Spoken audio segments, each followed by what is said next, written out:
For you all, I'll change it just a little bit. I shouldn't even say change it, but we've read Numbers 11, 1 through 6 so many times, you could probably tell me all the vegetables and meat that are present in Numbers 11 in the first few verses. But the theme of my 5 messages, Lord willing, that we'll be bringing is the have-tos of the Christian vocabulary. And you're probably thinking, how in the world does that tie into Numbers 11:6? And you'll see shortly. The first one is we go on and read Numbers 11, verse 6, but now our soul is dried away. There is nothing at all besides this manna before our eyes. Now, go to Psalms, chapter 122.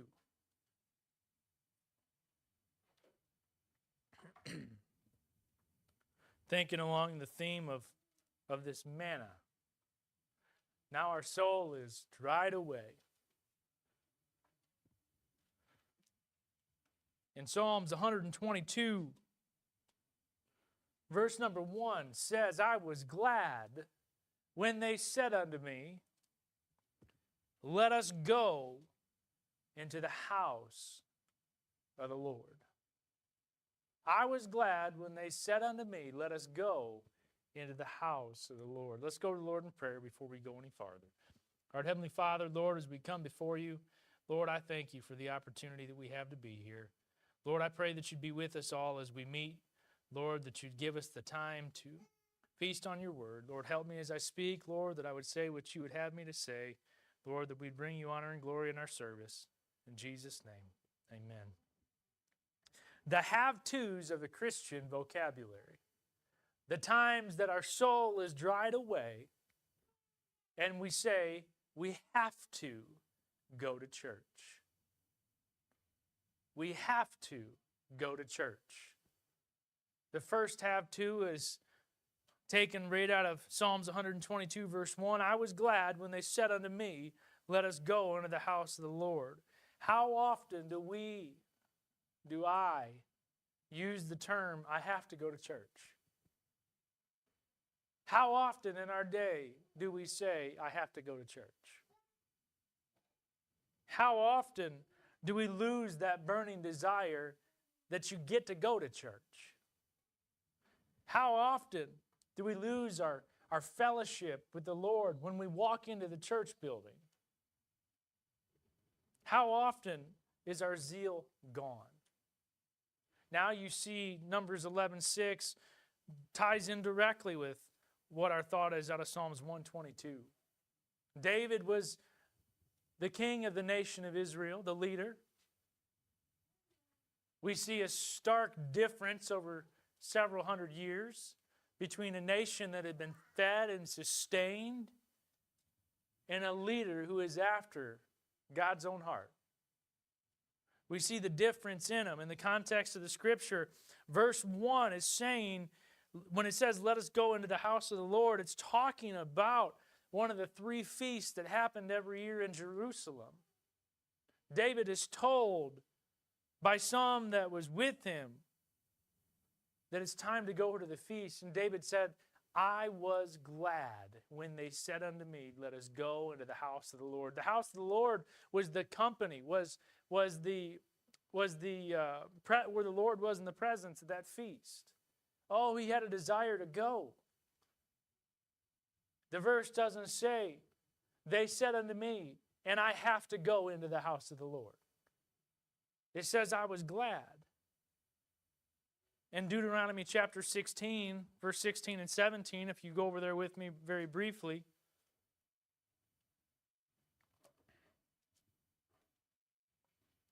Deuteronomy 16.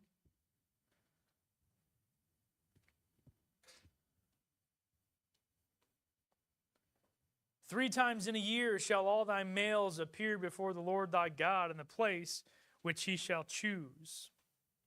In the feast of unleavened bread, and the feast of weeks, and in the feast of tabernacles, and they shall not appear before the Lord empty. Every man shall give as he is able, according to the blessing of the Lord thy God, which hath given thee. And go to Exodus really quick, chapter 12. Just give you just a little bit of context to the backside of the passage. Exodus chapter 12, verse number 14.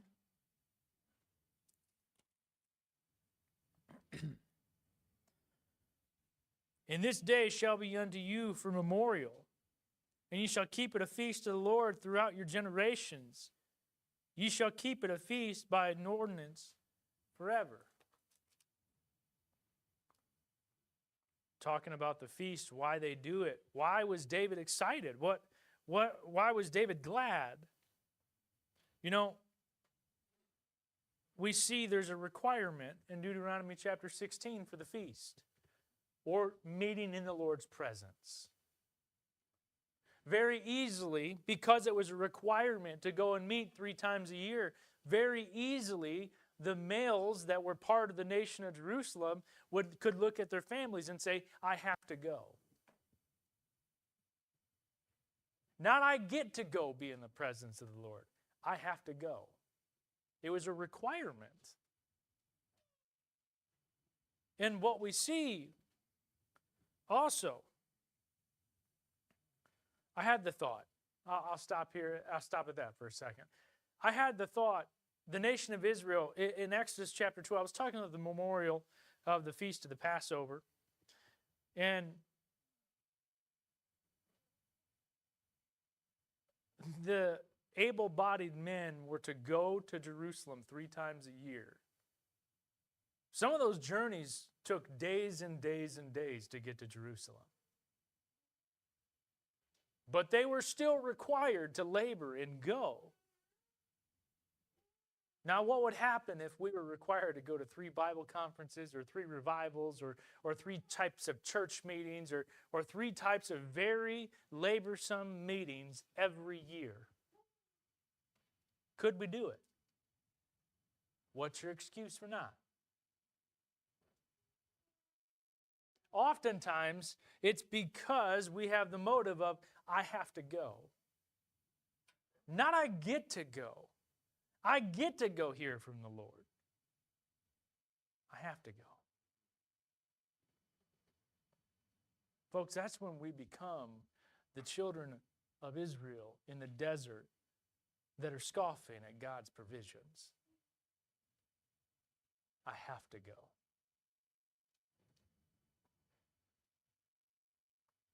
David uses the word, I was glad. Glad. Meaning he was overjoyed. He was pleased. He was cheerful. Now, as you came to the church tonight, were you pleased? Were you cheerful?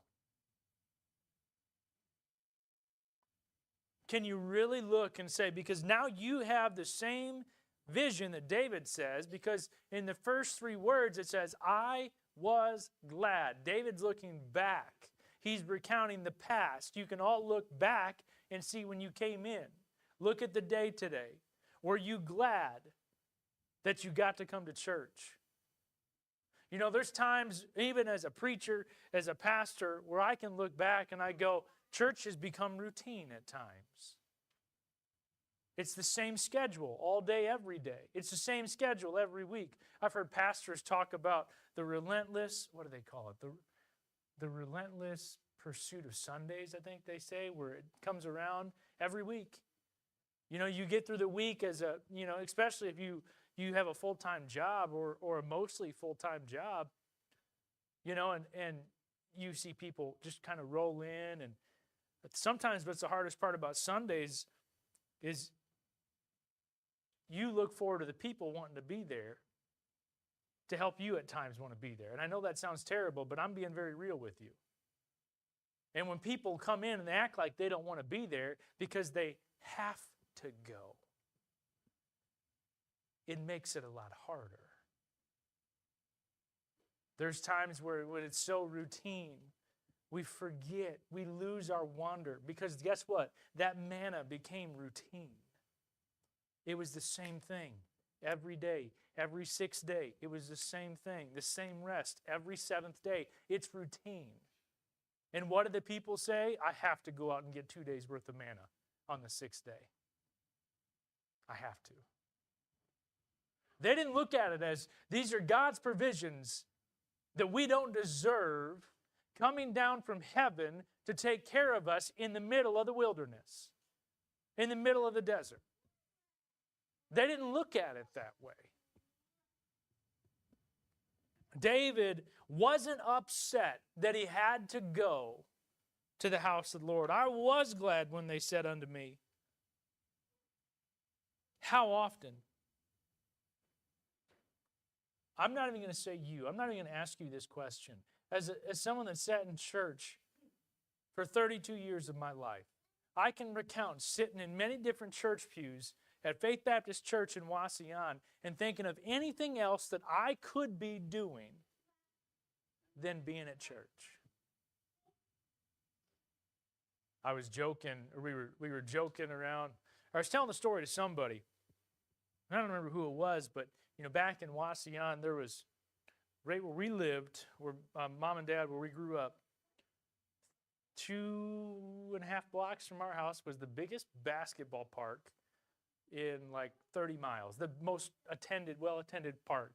On Saturdays, I'd work, so I wouldn't always play, but on Sundays, you get out of church at noon, you go have lunch, and then my parents would go to sleep, and I'd go down to the park, and if the winner got to stay on the park, it was, the most prideful bragging rights a teenage boy could have when you'd have 50 people trying to be the 8 guys playing on the court.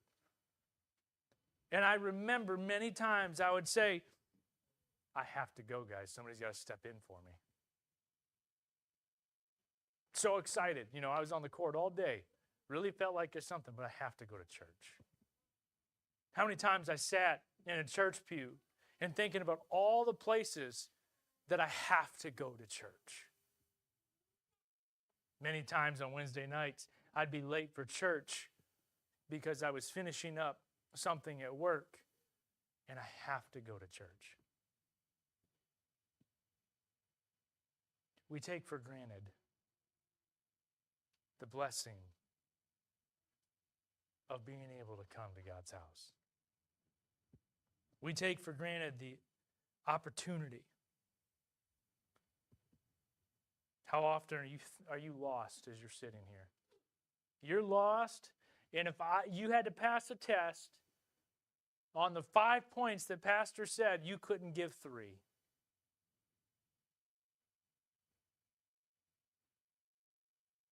You couldn't recount the scriptures. You couldn't recount what was said. Folks, that is when we become so desensitized to there just being manna in front of us that we may not say we have to go, but in our mind, it's we have to go. We have to go.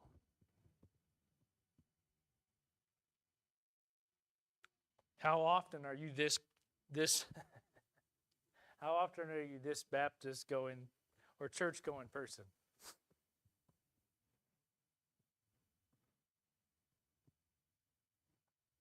He didn't see me. I looked. He was, even worse. If you really, really wanted to get out of here, I would start reading, and as I started reading, you'd go, oh yeah, he's only got 32 minutes. He's always, Pastor is always on time, 8 o'clock every time he's out. We're halfway done. 15 minutes later, watch check. Yeah, hey, we're 3/4 of the way done. Why are you even there? Why are you even there? You don't have a time card. You're not punching a clock, but it happens.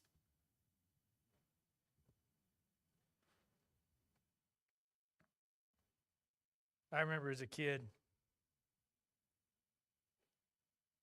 I would even say this. Maybe you're one of those highly efficient people. I'm not one of them, if you ask my wife. I think I am.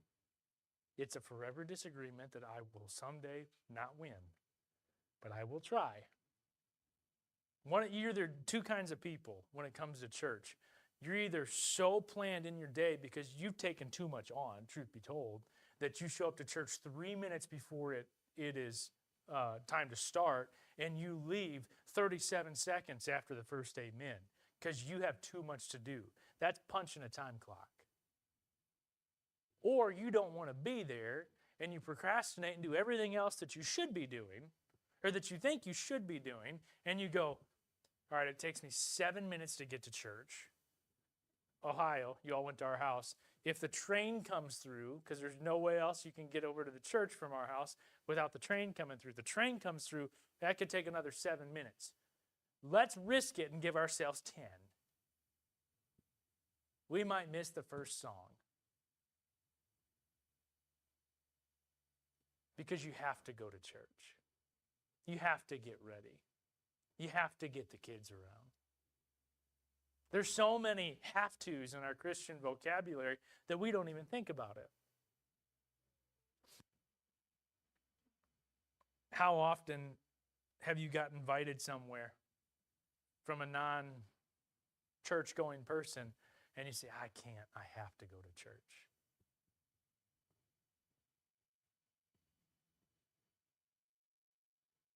And instead of saying, I get to go to church, why don't you come with me? How often? Glad. David used that word glad. It's a beautiful word.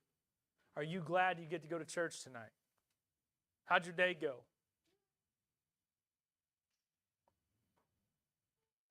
Are you glad you get to be here? Or is this just another day? Too often we sit in a church pew in survival mode, getting what we can, which is oftentimes very little. I've told you before, and it sounds terrible, but sometimes I wish there was a quiz you had to pass before you left. Otherwise, we get back up and we re-preach it again.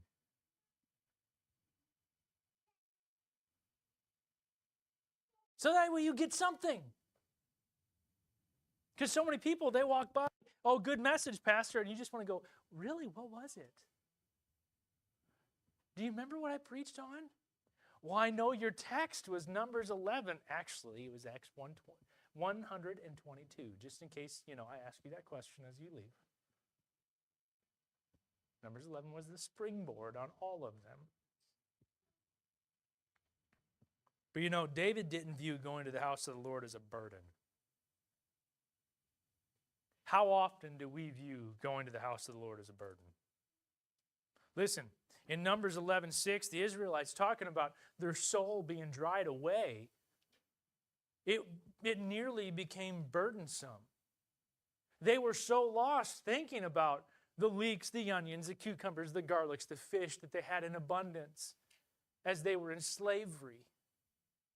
Oh, but we want that. We don't want God's provisions. I was looking and thinking about the thought of being satisfied. It's something that Brother Derek and I talked about. They weren't satisfied with God's provisions. They were satisfied with the provisions of a sinful nation. Just send us back there. We're satisfied with that. Not even thinking about the wonder of the manna coming down from the sky. How many people can say they're in a true church learning something tonight? How many people can say that they have the ability to be in a church tonight? There's people all over this world that may not even have full truth or hardly any, but they're saying, I get to go to church tonight.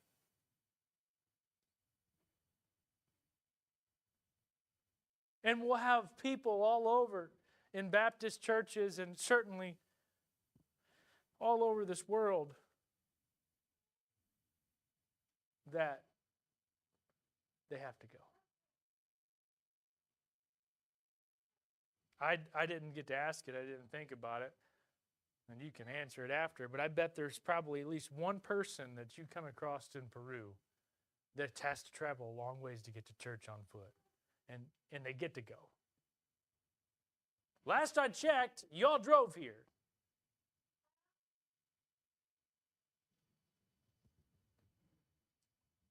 Why did David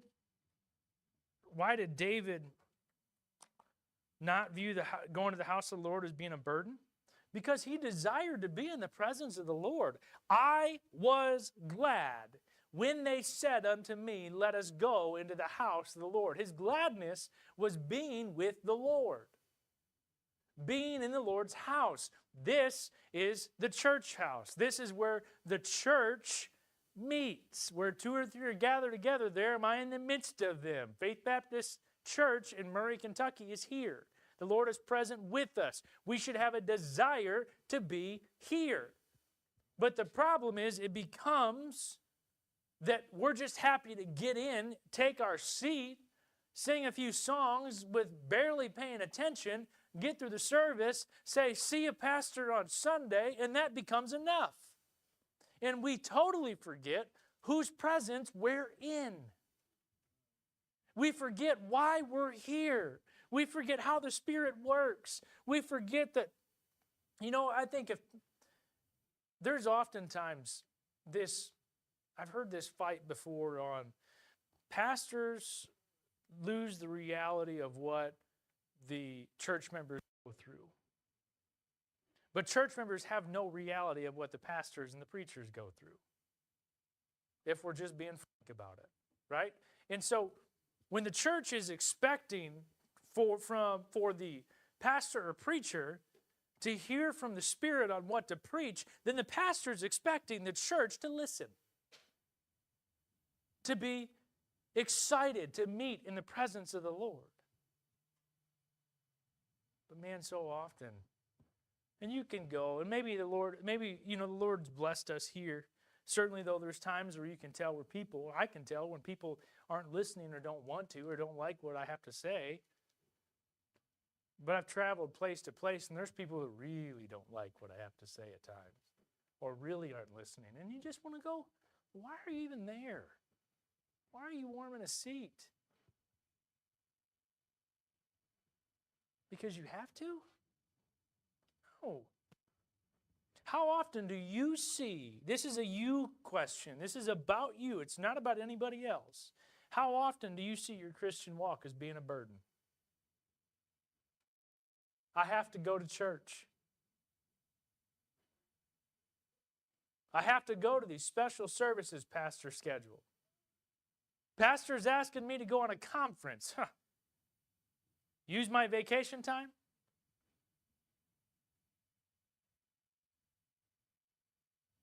I have to go.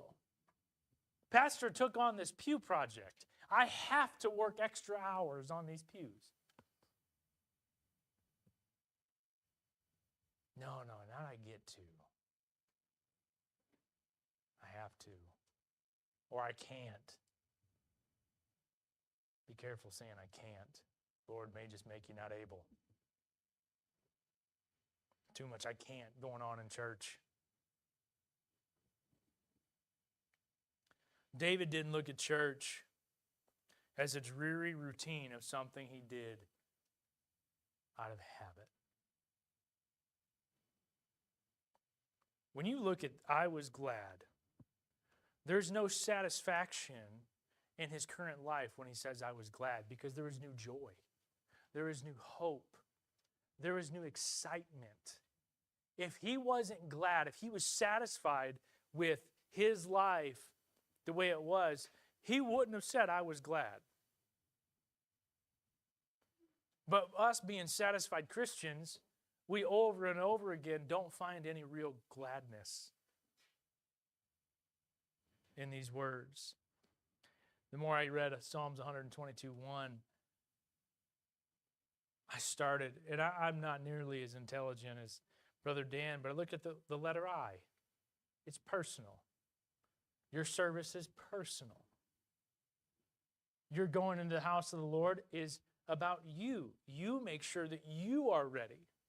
I understand more than you know what it's like to load up a bunch of children that don't want to go to church and take them to church. I understand what it's like to sit there quiet. I understand what it's like when you think everybody thinks you're a bad parent because they won't be quiet. I say that, somebody's going to cry in a second, but it might be me. But it's a personal service. You have to be excited. You have to say, I get to go. Not I have to go. Because you know what? There is those times when things don't go well. I didn't have a real great day today, if I can be candid with you. But I got to that point, I was so excited. I get to go to church. I get to be here. I get to be in the presence of the Lord. I get to hear the message that the Lord has given. And I get to retain it just like you do. I was glad.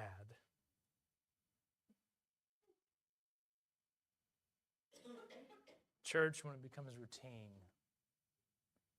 makes us the Israelites picking up manna. We'd rather have something else. The fish, the garlic, the cloves, the cucumbers, the leeks. That's what we'd rather have. You know what? Church may not be exciting. That's because it's a serious place with a serious consequence and a serious result with a serious message.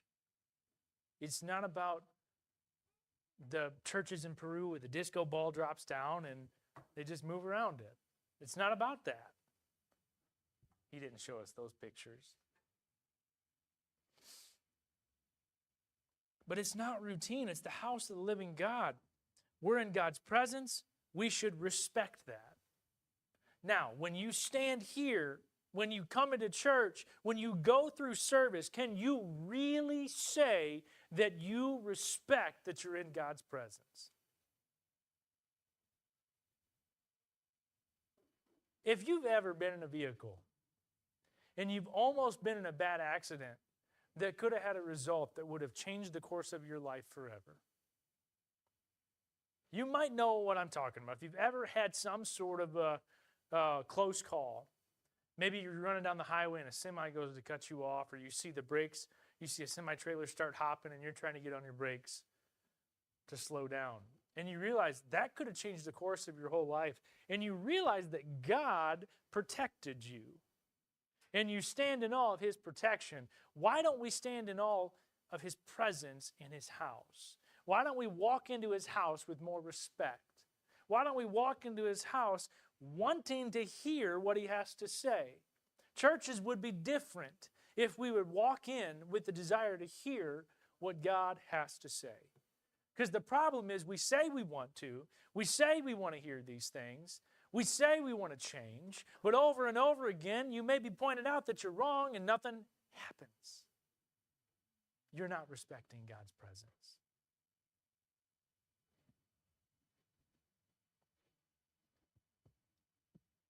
I'll tell you what. This is a twofold. We might start putting the things that I have to in the Lord's house in our vocabulary. When we start looking at our house, our personal home, with more respect than we do the Lord's house. Pastor said we have to clean on Wednesday nights. I'm tired. It's been a long day. I have to drive an hour home. But He wants us to clean. I have to. Respect it. Care for it. This ought to be the most respected place that you go. If you respect your own house more than you respect the Lord's house, there's a problem with you. There's an issue. How do you feel about coming to church? Are you prepared to worship the Lord? Do you turn in on two wheels here or here because you've been fighting with your wife or your kids all the way here? Listen, the last half a mile of 121 is not the place to get prepared. Brother Bob Hugan, Pastor Bob Hugan of Flat Rock Missionary Baptist Church, Brother Tim Cavanaugh's pastor. Before Alyssa and I were married, I would go hang out with, at that time there was Brother Matt Rowland, Pastor Matt Rowland, and 3 other guys. There was 5 of us, and we'd get together from time to time. And they weren't really far. And Brother Bob always would tell us, boys, when you want to sleep in on Sunday, make sure you sleep in on Saturday night so you're up ready and getting your minds prepared for church on Sunday. And he would say that. I heard him say that over and over to me. He's like, y'all stay out as late as you want on Friday nights. But on Saturday, make sure you do your sleeping in Saturday night, not Sunday morning. Get up, get prepared, and get around. Wednesdays is hard. But you know what? We should really choose our hard. A lot of things are hard. Don't you want to make serving the Lord the easy part? Don't you want to make serving in or being in His house the easy part? Don't be arguing a half mile down the road.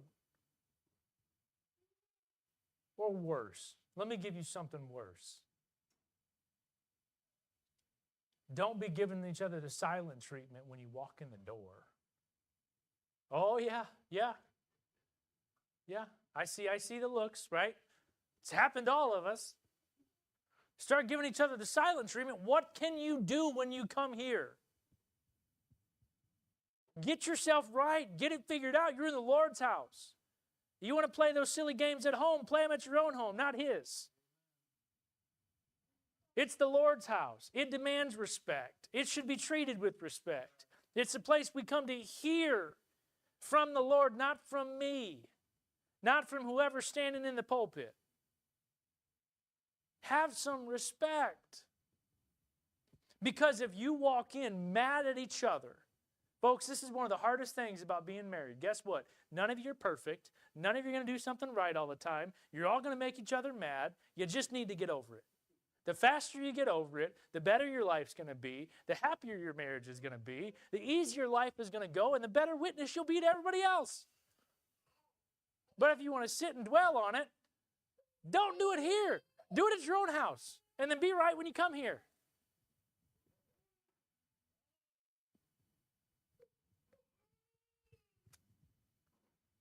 Your family time. Does your family time prepare you for going to church?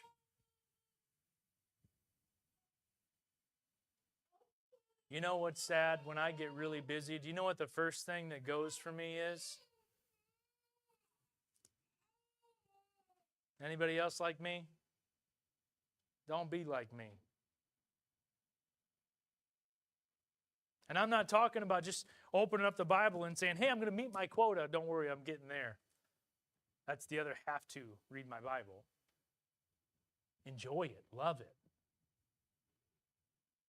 Grab a hold of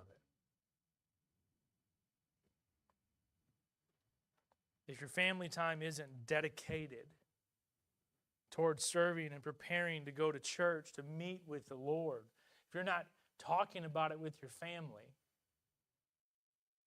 you know, one of my biggest convictions that the Lord changed and embraced upon my heart a few years ago was the music I listened to. What kind of music am I listening to when I turn the ignition off and I come into the house of the Lord? And then what's the first thing I hear when I turn the ignition back on? I promise you, I love music, but I've had to cut 99% of what I used to listen to out. Some of you all joke and you'll start singing a tune. Brother Tyler's famous for it. I love it. But then I'll go, oh man, I stopped listening to that. It's his fault. No, it's my fault. I'm the one that listened to it. Does your conversation prepare you to come to church? David had gladness. What else did David have gladness to? Remember the context of the scripture. They were supposed to bring an offering. No, I'm not preaching a whole message on tithing, because if you're one of those that's checking your clock, I've got 10 minutes left for a normal person and however long I need for me. You're welcome. But if you're coming into the house of the Lord, you have no gladness on the offering that you're supposed to be bringing forth. Your tithes, your offering, your time, your willingness to work on the building. Your time you're willing to dedicate to go to special service. Your resources that you have to please the Lord. If you don't have gladness, it becomes another I have to. Not I get to. Lord gives you a paycheck with some extra money and then the refrigerator dies. I have to give my tithe. I will be faithful, brother, but I have to give my tithe. Lord, thank you. I get to give my tithe. I get to give my time. I get to use my fuel for the Lord. I get to use my free time for the Lord. It's not our time anyway. It's not our resources anyway. David had gladness. We keep moving on in this verse. I was glad when they said unto me, let us go. Who is David talking with? The first part of the verse said, I. The next part says, let us go. Was it his family? The men in his house? Was it the men in his royal court? Was it the people around him and that he was in fellowship with, in his company with? I don't have all the answers. But I do know that by the culture, they were all the men were required to go. And I believe if you look at the wisdom of David, if you go to Proverbs 22, verse 6, he took to heart many things. Number one, train up a child in the way he should go, and when he is old, he will not depart from it. David was the leader of a nation, and David said, let us go. He said with gladness, let us go into the house of the Lord. You leaders of your home, you need to have gladness, not sadness, that you're going to the Lord's house. It needs to be, I get to go, not I have to go. I get to give, not I have to give. Gladness, not sadness. David said, let us go. We've lost the importance of coming into the Lord's house with our families. We've lost it. You might think, well, no, we're pretty much faithful and pretty much always here all the time. I'm going to challenge some of you. First off, you need to go to special services when you can. You need to make that a priority. That's number one. Number two, y'all need to go. No excuses. It needs to be a family. Dads, you men, it says, train up a child in the way that he should go. You're the leader of the home, and if you don't go, why do they have to? If you carry on the attitude of, I have to go because I have to work, and don't worry, I'll get there, You have no gladness in let us go. The second part to that in that passage was David, whoever was in his company that he took with them, he took them to the presence of the Lord to worship. Your children should be here in the presence of the Lord. When they get older, when they get to go do this or they get to go do that, they need to be here. And it shouldn't be a, we have to go. We get to go. We want to meet the Lord. We want to be in the presence of the Lord. I remember as a young kid, I had a good friend. And he kept asking me to come to church on Wednesday nights with him. This new church that came to town. And I, as a young lost boy, I said, no, my parents said that you guys don't believe like us.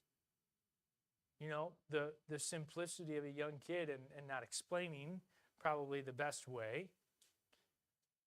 You know, that's a real great example to be to somebody. Yeah, Mom and Dad won't let me go to your church because they say you don't believe like us. Well, we believe in salvation, he told me. Oh, great, I'll see if I can go. And Dad said no. And I never once went to any other church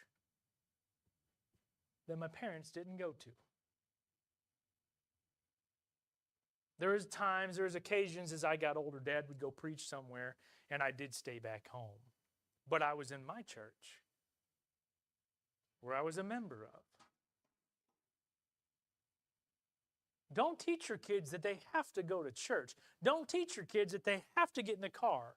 Don't teach your kids that they have to be a part of this labor. They get to go. They get to hear. They get to learn. They get to be present. We've totally lost the importance of teaching our children while they're in church. They don't need to be at some church down the corner. They need to be where they can learn the truth. And you parents, my warning to you, that I'll stand in this pulpit and die on the hill.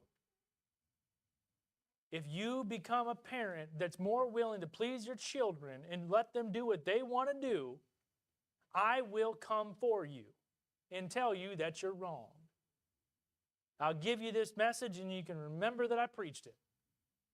Because it's not about what my kids want to do. It's not about what your kids want to do. It's not about if they think that the church is boring or not. They get to be here. Teach them that. Don't take anything else for an example or for an excuse. Don't give in. It's not about them. It's about the presence of the Lord, and you'll find Him here.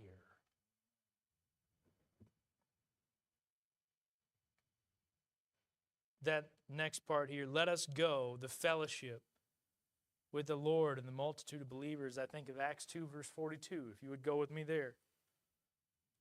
I'll tell you what, I'm doing pretty good on time. I told Alyssa, I said, I'm going to try to be very considerate. I don't even know who else is preaching at this conference. I just know I have to preach 5 messages, and this person's preaching 5. Don't know if I'll know them or not, and don't want to take all their time. But I've worked really hard. I've got 3 minutes left. I'm doing all right. Acts 2, verse 42, and they continued steadfastly in the apostles' doctrine and fellowship, and in breaking of bread, and in prayers. When you think about David going in the presence of the Lord, it makes me think about the New Testament Baptist Church there in the same city many years later, and they continued steadfastly. The church in Acts fellowshiped in unity. Isn't it a beauty to get to fellowship? Not I have to fellowship, I have to stay. One of the saddest things to me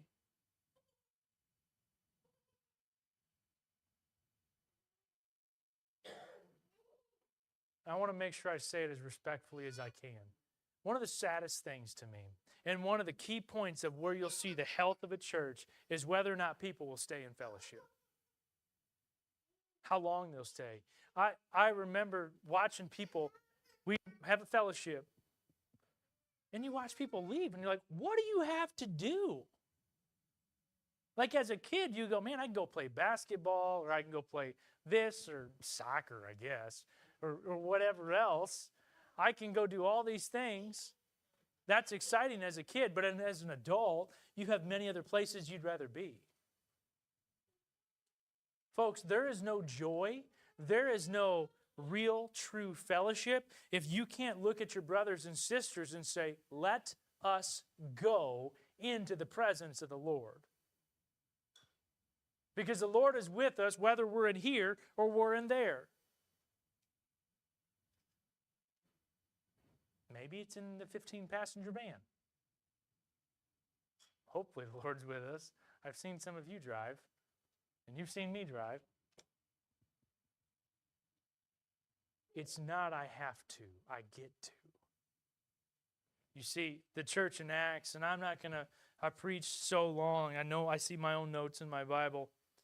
But they continued steadfastly in the apostles' doctrine, in fellowship, and in breaking in bread, and in prayers. They were in unity. They were like-minded. They were together. Now go to Hebrews chapter 10. Nothing unfamiliar. Nothing new. I've got nothing new to tell you.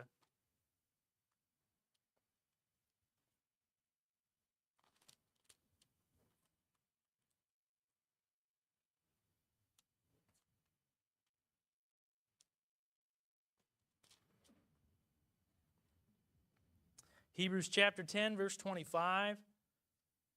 Not forsaking the assembling of ourselves together as the manner of some is. I told you, I love studying that word some out. I love looking at that. But exhorting one another, and so much the more, as ye see the day approaching. Not I get to go, not I have to go fellowship. I have to go with people. I get to go be with the Lord's people. Who else do you really want to be with that's going to spiritually sharpen you? And by the way, sharpening does not mean comfortable. It means changing. It means making you useful. The intention that's supposed to be there. When you read verse 25, not forsaking the assembling of ourselves together as the manner of some is. Let me ask you a tough question. How often can you look back in your life and recall the times where, man, you know, you just didn't really feel that good? And I have to go to church, so I'll probably just stay home, just in case. Because I don't really feel that good. Are you part of the some? I don't ever want people to come to church sick. But we have this fancy thing in this world where it's called sick time. Church doesn't have it, just in case anybody wants to know. Church doesn't have it, but people use it, and then you see them out in public shopping and eating and doing this and doing that. Church is not that way. If you're sick, that's called a providential hindrance, you can't come to church. And if you're not, you should be. It's not, oh, I'm sick and I have to go to church, so I'm going to stay home. How do I know that? Because you can paint hypocrite all over my head because I've done it, and I bet you everyone in here has too. I get to go. Let us go. And worse, oftentimes you see people here, but they're not here. They're not really engaged. They're part of the some that occupy a church seat, but don't come to worship. And if you just find yourself being that person all the time, first ask for forgiveness, and second, understand that you're causing a distraction to your brothers and sisters. You don't know what to do. You need to get right. That's what you need to do. You need to go through these series of messages because I've had to preach them to myself before I could preach them to you. And I know what it's like. I'm not sitting here pointing my finger at you. So, as we close, in John 15, looky there, I made it back to John 15.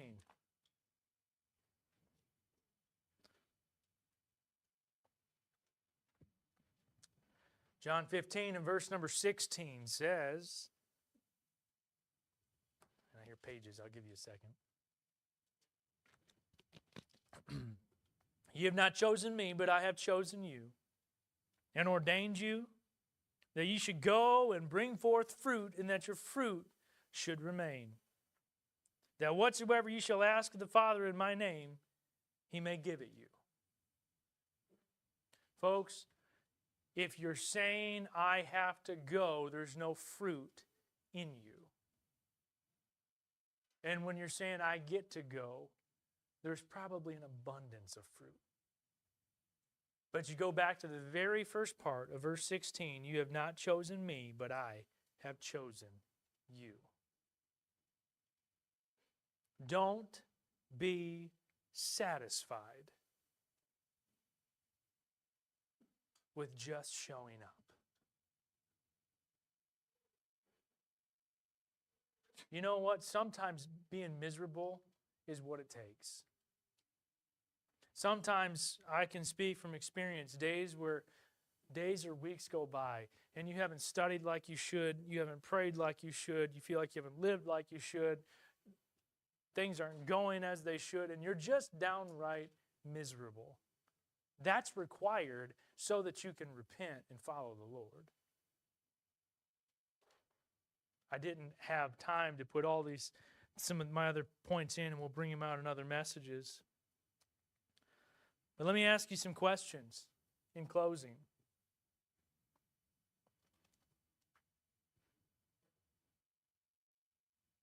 What part of you is ready to worship? Are you coming in with your mind ready to hear from the Spirit? Or are you drifting? Now, you all know many things about me. And I can sometimes be one of the most distracted people. You can laugh, it's okay. If a squirrel came across, now, if a mice comes across that church carpet, and I can keep preaching, and it can be right there, and I can still keep preaching, then you can pay attention. I mean, I saw that thing out of my peripherals. Not today. I think we've rid that problem. But are you coming ready to hear? Are you coming with a voice ready to sing a song for the Lord? There's another clue. We'll be talking about singing. Because it's one of the most, I almost want to use the words, discouraging things that a pastor has to see from time to time. It's that when it's time for people to start singing, it's normally this. Or this. Or worse yet, this. Do you know why we have songbooks? Not so you can memorize and show how well you know the songs. So you can open them up and really look at the words of what they say. Offer that song up to the Lord. But if you're not coming in, guys, service doesn't start whenever I start preaching. It starts the moment you get here. The song service is just as equally important. It's forgotten, but it's true. If you're not coming in with a contrite heart that's saying, Lord, help me, and you're really willing to be repaired, then you're saying, I have to go to church. More times than not, people walk into the church brokenhearted over their sin. But they're the most hard-hearted of people.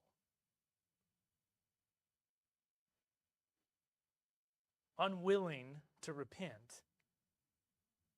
Unwilling to get right. Unwilling to get over and past themselves and serve the Lord with a whole heart.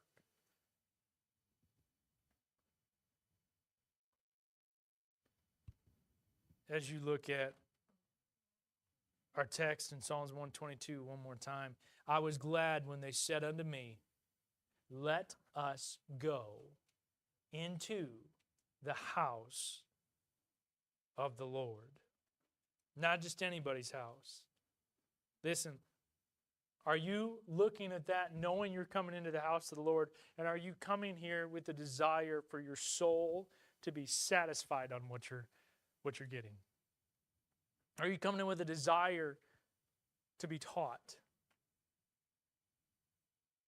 To get into that piece of meat that you've never gotten into before?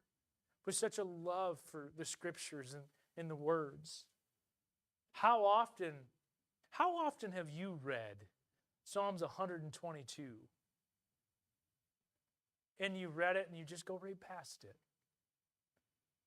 In Psalms 84 verse 10, I told you I was done. I'm probably not. Psalms 84 verse 10.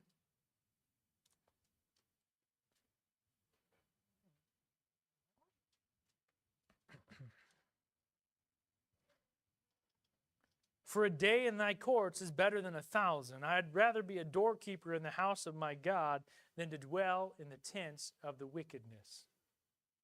The problem is most people would rather dwell in tents of the wicked than they would be a doorkeeper at the Lord's house. Because it means their heart's got to be right. Their mind's got to be right. They've got to be willing to serve. They've got to be willing to learn. They're not satisfied. They're there keeping the door at the Lord's house so they can constantly be learning. The church in Acts there in Jerusalem was always meeting, was always serving. That's why they had to meet the needs of each other, because they wanted to be in the presence of the Lord all the time. And we've come down to the point where we give the bare minimum. Are you coming into the Lord's house with a true desire to be in the presence of God? I love you all. There's not one in here that I don't love, but I don't come here for you. I tell you what, today I needed to be here. I needed to be in the presence of the Lord. I needed the Lord to speak to me. I needed to hear the preaching. And I'm sure you do too. But are you desiring it? Brothers and sisters, if you're desiring it, then you got to be willing to change. You have to be willing to do things different. You got to be willing to get up and past yourselves in things.